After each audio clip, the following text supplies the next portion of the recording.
So I want to talk briefly about the wellness clinic. We use the terms wellness clinic, medical clinic, and primary care clinic kind of interchangeably.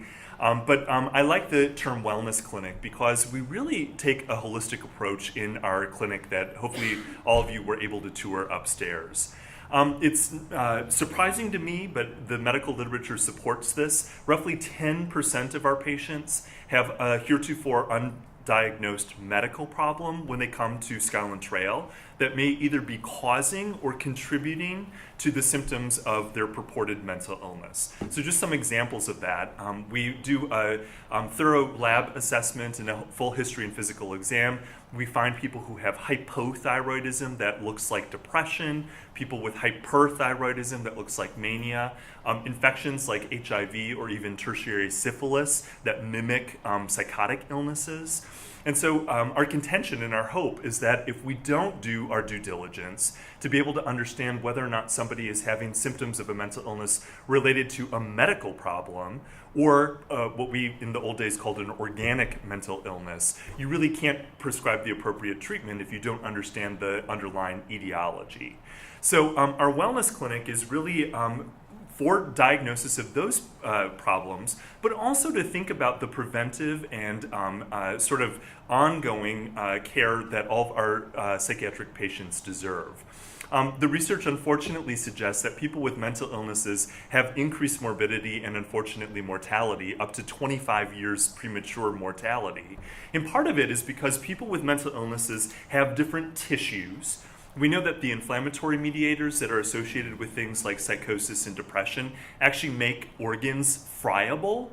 So people have weaker hearts, people have poorer functioning lungs, and even an increased risk of diabetes even before they're treated.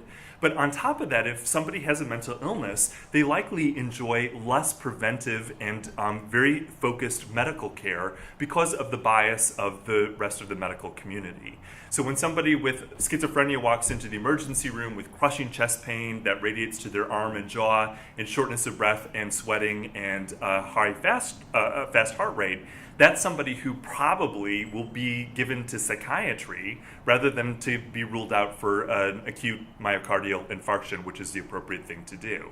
So what we want to do in our wellness clinic is to localize all of the medical care in a patient-centered model so that people who come here as Skyland Trail psychiatric patients can enjoy the same high level of quality of services on site that all the rest of us in the community deserve, as well as use it ongoingly as a respectful and evidence-based medical home going forward. We hear stories a lot of times about people who have mental illnesses who don't thrive in traditional medical settings.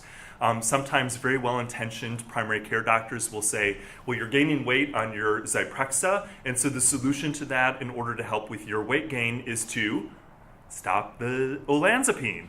And we don't agree with that approach. We think that both things have to happen concurrently. So in addition to thinking about losing weight and preventing the development of metabolic syndrome, it's equally important to use the best practices to treat your psychosis or your mania. And so our on-site wellness clinic hopefully will make sure that we don't miss diagnoses, that we can think about holistic care throughout somebody's lifetime, and really provide very respectful and ongoing lifelong medical care for patients not only at Skyland Trail, but in the greater Atlanta community. Here's a partial list of some of the services that we offer. We do medical history and physical exams. So every patient who you refer to Skyland Trail will automatically go through our wellness clinic for a comprehensive medical assessment. We do lab tests ongoingly. So if somebody is taking clozapine, for example, we will do the weekly blood tests that are required, as well as make sure that the person is enrolled in one of the clozapine registries, which takes a lot of organization and a lot of time if you're a community practitioner. And so we can do all that on site. We do genetic testing not for diagnosis because the evidence is not there to suggest that you can use genetics to diagnose, but we do genetic testing to predict response and metabolism of medications. And so sometimes people don't respond to whatever medicine we think would be appropriate, and we can't understand why. And the genetic testing can help us understand if somebody is an ultra-fast metabolizer of medicines, or if they're a poor metabolizer or somewhere in the middle, so that we can predict response, but also figure out what the appropriate starting dosage of a medication might be. We also screen for things like body mass index, blood pressure, fasting glucose levels, all the things that are crucial from an ongoing health perspective, given the increased risk of all the things that we've already talked about related to metabolic syndrome. We also do comprehensive laboratory screenings.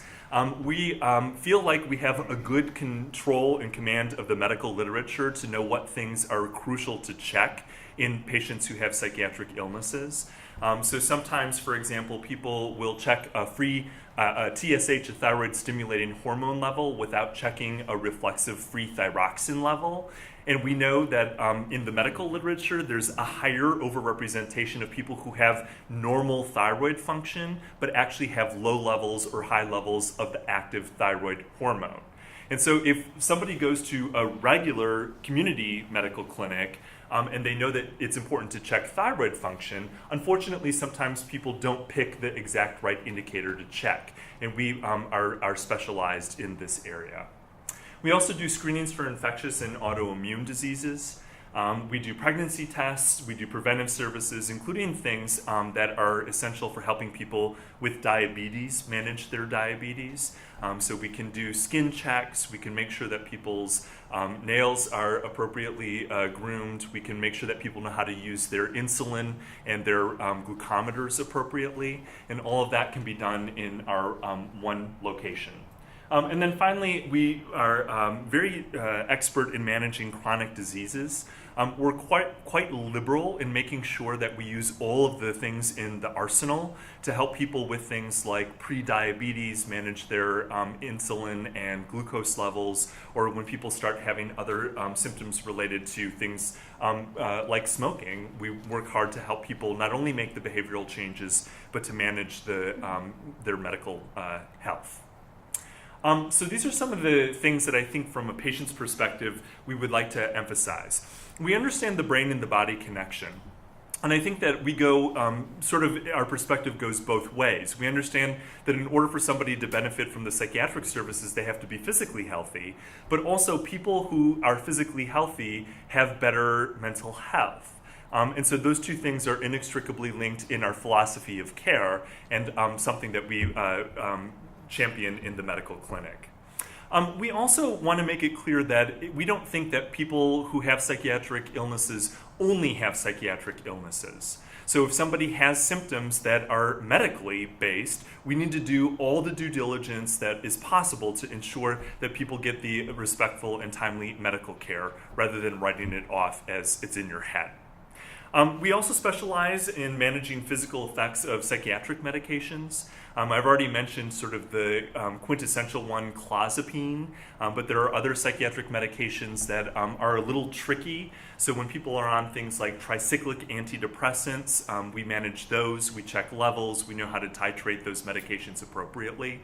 And we really work hard to manage the outcomes of long-term psychiatric medication use without suggesting to the patient to stop their medicines. And I think this is probably one of the most important ones, should have gone at the top of the list. But I think having a relationship with an expert physical clinician with whom you feel comfortable sharing intimate things about your lifestyle and about your health and your illnesses is something that many of our psychiatric patients in the Atlanta community don't enjoy.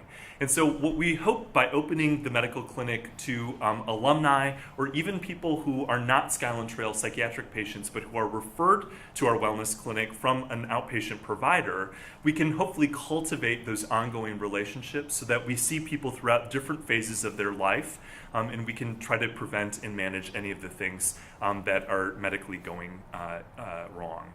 And then if we are not the best place for whatever the more acute or serious problems are, we have a network of referrals that we can easily access. So if somebody needs to go see an endocrinologist because they have uncontrolled diabetes or they've been in diabetic ketoacidosis, we would have the obligation to refer somebody to that referral source, but also make sure that we follow up, that they've made that appointment, that that we institutionalize and help support the recommendation of expert specialists.